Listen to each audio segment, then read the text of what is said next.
안녕하세요. 전우희 기록입니다. 오늘은 특별한 이야기를 준비했습니다. 바로 80년대, 90년대 냉전시대 최전방을 지켰던 대한민국 육군의 전설, 육사단, 청성부대에 대한 이야기입니다. 지금 이 영상을 보고 계신 전우 여러분, 혹시 80년대나 90년대에 육사단에서 복무하셨습니까? 그렇다면 오늘 영상이 여러분의 가슴 깊은 곳에 묻어두었던 그 시절 기억들을 깨울 겁니다. 여러분, 육사단이 얼마나 대단한 부대인지 아십니까? 6.25 전쟁 당시 유엔군이 푸른 별블루 스타이라는 애칭으로 부를 만큼 혁혁한 전공을 세운 부대입니다. 춘천 방어 전투에서 북한군 제2군단의 진격을 막아내며 적 9만 2,669명을 사살하고 6,437명을 생포했죠. 대다수의 국군 사단들이 북한군의 기습 공세에 무너지고 재편되는 와중에도 육사단만은 유일하게 6.25 전쟁 이전의 초기 편제를 그대로 유지한 부대입니다. 그만큼 자부심이 대단했죠. 그 영광스러운 전통이 80년대 90년대까지도 이어졌습니다. 하지만 그 시절 육사단에서 복무했던 장병들의 고생은 지금 세대는 상상조차 못할 겁니다. 휴대폰, 인터넷 그런 거 없었던 시절입니다. 오직 몸으로 때우고 정신력으로 버텨야 했던 시대였죠. 그럼 지금부터 80에서 90년대 육사단이 힘들었던 이유 6가지를 자세히 말씀드리겠습니다. 첫 번째, 대한민국 최악의 기후. 온수 한 방울 없는 철원의 혹한. 철원은 체감 영교차가 무려 80도에 육박하는 극한의 기후입니다. 겨울에는 영하 20도를 훌쩍 넘고 여름에는 35도가 넘는 폭염이 찾아왔습니다. 철원 사람들은 여름에서 한여름에서 겨울에 서빙하기에 사계절이라고 말하는데 이게 농담이 아닙니다. 실제로 TV 일기예보에서 전국에서 가장 추운 곳으로 철원이 매일 나왔습니다. 여러분 기억나십니까? 아침마다 뉴스에서 오늘 가장 추운 곳은 강원도 철원으로 영하 28도를 기록했습니다 라고 나오던 거 말입니다. 그런데 80에서 90년대에는 뭐가 달랐느냐? 지금처럼 보일러 시스템이 있었습니까? 온수가 나오지 않아서 냉수로 샤워해야 했습니다. 영하 20도 겨울날 GOP 근무 마치고 새벽에 돌아와서 얼어붙은 몸을 녹여야 하는데 나오는 건 냉수뿐이었죠. 상상해 보십시오. 밤새 영하 20도 추위 속에서 4시간 경계 근무를 서고 돌아왔습니다. 손발은 꽁꽁 얼어서 감각이 없습니다. 코끝은 빨갛게 언어터지고 눈썹에는 고드름이 맺혀 있습니다. 그 상태로 샤워실에 들어가면 수도꼭지를 틀면 나오는 건 얼음장 같은 냉수입니다. 치약도 얼어붙었습니다. 세면장의 물도 얼어서 세수조차 못했죠. 비누를 써도 거품이 안 났습니다. 물이 얼어붙어서 말입니다. 그래서 어떻게 했느냐? 헬멧에 물을 담아서 석탄 난로 위에 올려놓고 데워서 세수했습니다. 그게 80에서 90년대 철원 GOP의 일상이었습니다. 난방도 제대로 안 됐습니다. 네모반에 석탄 난로 하나 덩그러니 놓여 있고 그걸로 40에서 50명이 견뎌야 했습니다. 난로 앞자리는 따뜻하지만 뒷자리는 얼어 죽을 것 같았죠. 그래서 선임들은 난로 앞에서 자고 후임들은 구석에서 떨면서 잤습니다. 밤에는 담요를 3에서 4장 덮어도 추웠습니다. 군화를 신은 채로 자는 전우들도 있었죠. 발이 얼어서 말입니다. 아침에 일어나면 텐트 천장에 성에가 하얗게 맺혀 있었고 숨을 쉬면 입에서 하얀 김이 모락모락 났습니다. 1996년 7월에는 산사태로 네모반 두개동이 무너져 장병 20명이 사망하고 8명이 중경상을 입는 참사도 일어났습니다. 왜 그런 일이 일어났습니까? 네모반이 조립식 막사였기 때문입니다. 비가 조금만 많이 와도 물이 새고 바람이 불면 막사가 흔들렸죠. 여름은 또 어땠습니까? 선풍기 하나 제대로 없던 시절입니다. 에어컨? 그런 건 꿈도 못 꿨죠. 35도가 넘는 폭염 속에서 완전 군장을 하고 훈련하면 쓰러지는 전우들이 한둘이 아니었습니다. 열사병으로 쓰러져서 위생병이 링거 꽂는 전우들을 보면서도 우린 계속 훈련해야 했습니다. 두 번째, 30개월 복무기간. 끝이 보이지 않는 군생활. 80년대 초반에는 육군 복무기간이 무려 33개월이었습니다. 3년 가까이를 복무해야 했죠. 80년대 중후반에 30개월로 줄었지만 그래도 2년 반이었습니다. 지금은 18개월인데 그 시절엔 거의 2배를 복무했던 겁니다. 그것도 어디서? GOP에서 말입니다. GOP는 경계 근무, 수면, 일과의 반복으로 주기적으로 불규칙적인 생활을 하게 되어 피로도가 매우 높습니다. 이걸 30개월 넘게 버텨야 했던 겁니다. 입대할 때 21살이었던 청년이 전역할 때는 24살이 되어 있었습니다. 동기들은 다 대학을 졸업하고 취직을 하는데 자신은 아직도 철원 산골짜기에서 총 들고 서 있어야 했죠. 그 박탈감, 그 허무함, 말로 표현할 수 없었습니다. 저녁일을 손꼽아 세는데 365일 곱하기 2.5년 900일이 넘는 날들을 하루하루 지워가며 버텼습니다. 오늘 하루만 버티자. 내일이면 하루 줄어든다는 마음으로 말입니다. 전화 한 통 하기도 어려웠습니다. 지금처럼 휴대폰이 있었습니까? 공중전화가 소초에 한 대 있으면 다행이었고 그마저도 동전이 없으면 집에 전화 한 번 못 걸었죠. 당시에는 전화카드도 없었습니다. 오직 10원짜리, 50원짜리, 100원짜리 동전으로만 전화를 걸 수 있었습니다. 그래서 어떻게 했느냐? 집에 편지를 썼습니다. 편지지에 만년필로 빼곡하게 글씨를 써서 부모님께 보냈죠. 아버지, 어머니, 저 건강합니다. 걱정하지 마세요. 밥은 잘 먹고 있습니다. 거짓말이었습니다. 배고팠고 추웠고 힘들었습니다. 하지만 부모님 걱정시키고 싶지 않아서 다 괜찮다고 썼죠. 부모님이 답장을 보내주면 그게 얼마나 큰 위안이 되었는지 아십니까? 편지를 받는 날이면 구석에 가서 몇 번이고 읽고 또 읽었습니다. 종이가 다 닳도록 읽었습니다. 면회도 한 달에 한 번 올까 말까였습니다. 그마저도 철원까지 오는 길이 험했습니다. 당시에는 고속도로도 제대로 없었고 버스로 4에서 5시간을 달려와야 했죠. 부모님들이 새벽부터 출발해서 오후에 도착하면 고작 1에서 2시간 면회하고 다시 돌아가셔야 했습니다. 면회 끝나고 부모님 뒷모습을 보면서 눈물을 삼켰던 기억 나십니까? 아들아, 몸 건강히 잘 있거라는 어머니의 마지막 말씀이 귓가에 맴돌면서 다시 GOP로 올라가는 차 안에서 창밖을 보며 울었던 그 기억 말입니다. 세 번째, 목책선 잠복 근무, 모기와 지뢰의 공포.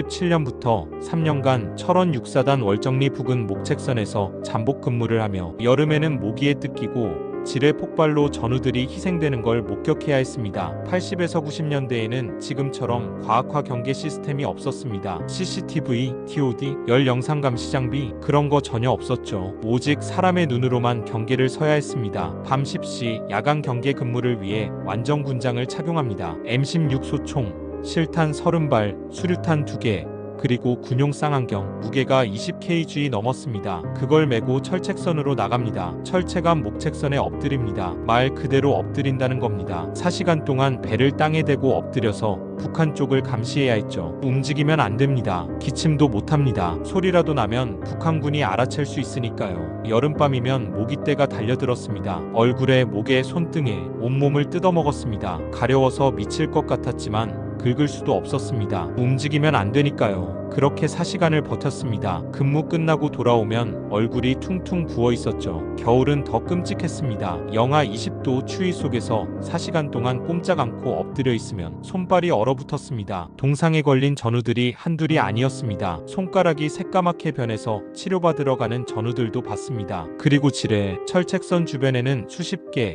수백 개의 지뢰가 묻혀 있었습니다. 한 발짝만 잘못 디뎌도 쾅 하고 터졌습니다. 실제로 근무 중에 지뢰를 밟아서 산화한 전우들이 있었습니다. 기억합니다. 어느 겨울밤 동기 하나가 순찰 중에 지뢰를 밟았습니다. 폭발음이 들렸고 비명소리가 들렸습니다. 달려갔지만 이미 늦었습니다. 그 친구는 그 자리에서 순국했습니다. 장례식 때 관 앞에 놓인 사진을 보면서 며칠 전까지만 해도 같이 밥 먹고 같이 웃고 같이 고생하던 친구였는데 이제는 사진으로만 볼 수 있다는 게 믿기지 않았습니다. 그날 밤 내무반에서 다들 울었습니다. 소리내지 않고 조용히 울었습니다. DMZ 수색 매복 작전을 나가면 완전 군장에 무전기를 메고 4KM을 걸어 매복지에 도착했습니다. 한겨울 한방눈이 내리는 밤에 말입니다. DMZ 수색, 이건 정말 목숨을 걸어야 하는 작전이었습니다. 민간 인통제선을 넘어 비무장지대로 들어갑니다. 그곳은 아무도 살지 않는 땅입니다. 북한군이 언제 나타날지 모르는 곳입니다. 완전 군장에 무전기까지 매면 30kg 넘었습니다. 그걸 메고 4KM을 걸어가는데 길이 없습니다. 산길을 헤치고 계곡을 건너고 눈밭을 뚫고 가야 했습니다. 매복지에 도착하면 밤새 잠복합니다. 눈 속에 엎드려서 말입니다. 체온이 떨어지면 안 되니까 움직여야 하는데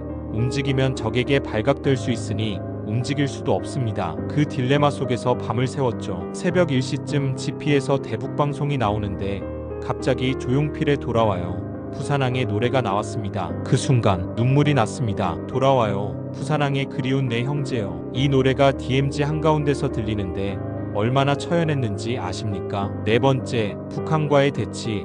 언제 터질지 모르는 전쟁의 긴장. 80년대는 냉전이 한창이던 시절입니다. 미국과 소련이 대치하고 있었고 남한과 북한도 언제 전쟁이 터질지 모르는 상황이었습니다. 아웅산 테러가 1983년에 일어났습니다. KAL기 폭파 사건이 1987년에 일어났습니다. 판문점 도끼 만행 사건도 있었고 무장 공비 침투 사건도 끊이지 않았습니다. 뉴스를 볼 때마다 긴장했습니다. 북한이 또 무슨 짓을 벌였구나. 그럴 때마다 GOP에서는 비상이 걸렸습니다. 경계 태세가 강화되고 외출 외박이 금지됐습니다. 육사단은 제2땅굴을 발견한 부대입니다. 1975년에 발견됐죠. 북한이 땅굴을 파서 남침하려고 했던 겁니다. 그 땅굴이 육사단 관할 구역에서 발견됐다는 것은 북한이 육사단 지역을 뚫고 남침하려 했다는 뜻입니다. 실제로 땅굴이 발견된 후로 경계가 더욱 강화됐습니다. 언제든 북한군이 땅굴을 통해 침투할 수 있다는 위기의식이 있었죠. GOP 장병들은 매일 밤 오늘 밤 북한군이 넘어오면 어떡하지라는 긴장 속에서 근무를 섰습니다. 철책 너머 북한 땅을 바라보면 불빛 하나 없이 캄캄했습니다. 그 어둠 속에서 북한군이 지금 이 순간에도 우리를 노려보고 있다는 걸 알았습니다. 밤에 철책 쪽에서 소리라도 나면 심장이 쿵쾅거렸습니다. 북한군인가?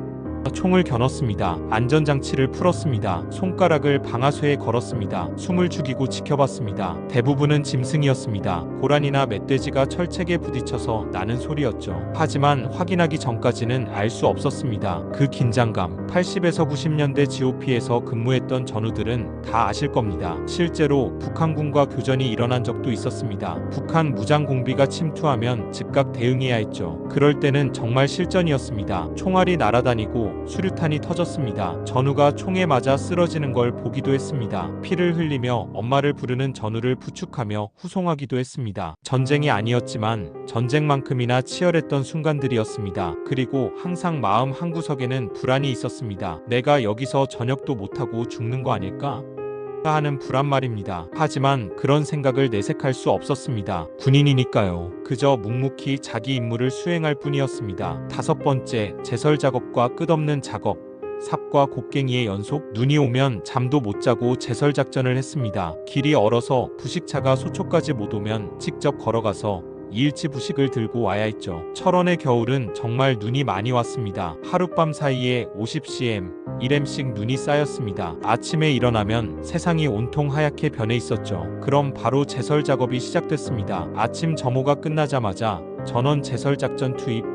이라는 명령이 떨어졌습니다. 아직 밥도 안 먹었는데 말입니다. 80에서 90년대에는 지금처럼 제설 장비가 없었습니다. 제설차? 그런 거 없었죠. 오직 삽과 곡괭이로 눈을 치웠습니다. 한 줄로 서서 삽으로 눈을 퍼 옆으로 던집니다. 한 삽, 두 삽, 세 삽, 수백 삽, 수천 삽을 떠서 던졌습니다. 손에 물집이 잡히고 허리가 끊어질 것 같았습니다. 하지만 멈출 수 없었습니다. 도로를 뚫어야 보급품이 올라올 수 있으니까요. 10분 이내로 축구를 할 수 있게 눈을 치우라는 명령이 떨어진 적도 있었습니다. 사단장 지시였습니다. 연병장에 눈이 쌓여 있으면 안 된다는 거였죠. 밤 10시에 눈이 오기 시작했습니다. 11시에 전원 기상, 제설 작전.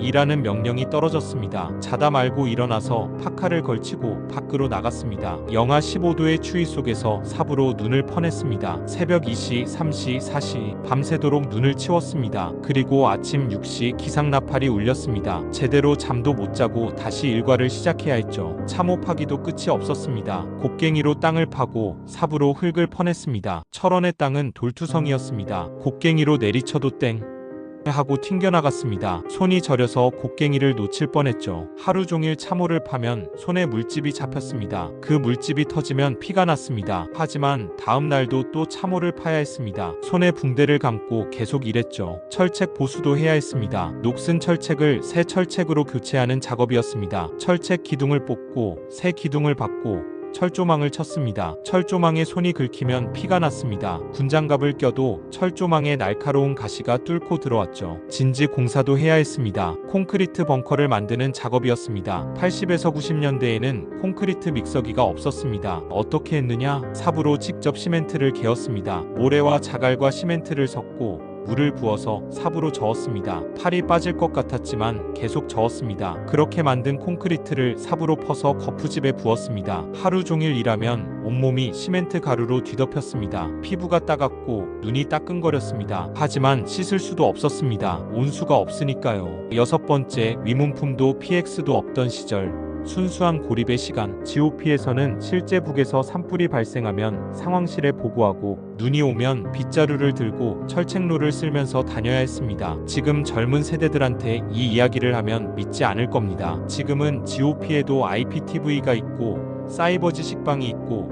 치킨도 올라오고 피자도 올라온다고 하더군요. 80에서 90년대에는 그런 거 없었습니다. 완전히 고립된 공간이었습니다. PX도 제대로 없었습니다. 한 달에 한두 번 PX 차가 올라오면 그때 과자나 라면을 살 수 있었죠. 하지만 물량이 부족해서 금방 동났습니다. 늦게 가면 아무것도 못 샀습니다. 새우깡 한 봉지, 초코파이 한 개, 그게 얼마나 소중했는지 아십니까? 과자 한 봉지를 사면 아껴 먹었습니다. 한 번에 다 먹지 않고 조금씩 먹으면서 일주일을 버텼습니다. 담배 피우는 전우들은 더 힘들었습니다. 담배가 떨어지면 살 곳이 없었죠. 그래서 어떻게 했느냐? 꽁초를 모았습니다. 버려진 꽁초를 주워서 담배 종이에 말아서 피웠습니다. 지금 생각하면 말도 안 되는 일이지만 그게 현실이었습니다. 위문품이라고 해봤자 1년에 몇 번 오는 위문 공연이 전부였습니다. 여자 연예인이라도 오는 날이면 부대가 들썩거렸죠. 몇 달 만에 보는 여자였으니까요. 공연 중에 눈을 떼지 못하고 쳐다봤습니다. 공연이 끝나고 돌아가는 버스를 손 흔들며 배웅했습니다. 다음에 또 와주세요. 라고 소리쳤지만 다음이 언제일지 알 수 없었죠. 텔레비전도 네모반에 한 대 있으면 다행이었습니다. 그마저도 KBS 하나만 나왔습니다. MBC는 안테나를 아무리 돌려도 안 나왔죠. 저녁 7시 뉴스 시간이면 다들 텔레비전 앞에 모였습니다. 바깥 세상이 어떻게 돌아가는지 궁금했으니까요. 주말에 전국 노래자랑이나 가요톱 10이 나오면 그게 최고의 오락이었습니다. 음악을 듣고 싶으면 라디오를 들었습니다. 밤 10시가 되면 별이 빛나는 밤에를 들었습니다. 이문세가 진행하던 시절이었죠. 사연을 들으면서 저 사람도 힘들게 살고 있구나 하면서 위안을 삼았습니다. 81년부터 83년까지 GOP에서 근무하며 백암산의 호랑이를 부르던 시절 정말 아무것도 없었습니다. 오락도 위안도 즐거움도 없었습니다. 그럼 뭘로 버텼느냐? 오직 전우애로 버텼습니다. 힘들 때 옆에서 격려해주던 전우, 배고플 때 자기 짬밥을 나눠주던 전우, 추울 때 자기 담요를 덮어주던 전우, 그런 전우들이 있었기에 버틸 수 있었습니다. 밤에 네모반에서 다 같이 모여 앉아서 이야기 나누던 시간들. 저녁하면 뭐 할 거야? 나는 고향에 내려가서 농사 지을 거야. 나는 서울 가서 취직할 거야. 그런 소박한 꿈들을 이야기하면서 서로를 위로하고 격려했습니다. 그게 80에서 90년대 GOP의 진짜 모습이었습니다. 여러분, 이것이 바로 80에서 90년대 육사단 청성부대의 진짜 모습입니다. 6.25 전쟁 당시 154회의 전투에 참가하여 혁혁한 전공을 세운 전설의 부대. 그 영광의 역사는 80에서 90년대 냉전 시대에도 이어졌습니다. 하지만 그 영광 뒤에는 말로 다 할 수 없는 고통이 있었습니다. 30개월 넘는 긴 복무 기간, 온수 한 방울 없는 철원의 혹한, 구타와 가혹행위가 난무하던 군, 문화 목책선에서의 잠복 근무와 지뢰의 공포, 언제 터질지 모르는 전쟁의 긴장, 끝없는 제설 작업과 삽질의 연속, 그리고 완전히 고립된 GOP 생활. 지금 젊은 세대들은 상상도 못할 겁니다. 여러분이 얼마나 대단한 일을 해냈는지 말입니다. 휴대폰도 인터넷도 에어컨도 난방도 제대로 된 음식도 위문품도 없던 시절, 오직 몸으로 때우고 정신력으로 버텨야 했던 시대, 그 시절을 견뎌낸 여러분은 진정한 영웅입니다. 80에서 90년대 육사단에서 복무하신 전우 여러분, 정말 고생 많으셨습니다. 여러분이 철원 땅을 지켜주셨기에, 여러분이 밤새 경계 근무를 서주셨기에, 여러분이 온갖 고초를 견뎌주셨기에 오늘날 대한민국이 있습니다. 여러분의 헌신을 절대 잊지 않겠습니다. 영상이 도움이 되셨다면 구독과 좋아요, 알림 설정 부탁드립니다. 댓글로 여러분의 육사단 추억담도 들려주세요. 다음에도 더 좋은 콘텐츠로 찾아뵙겠습니다. 감사합니다.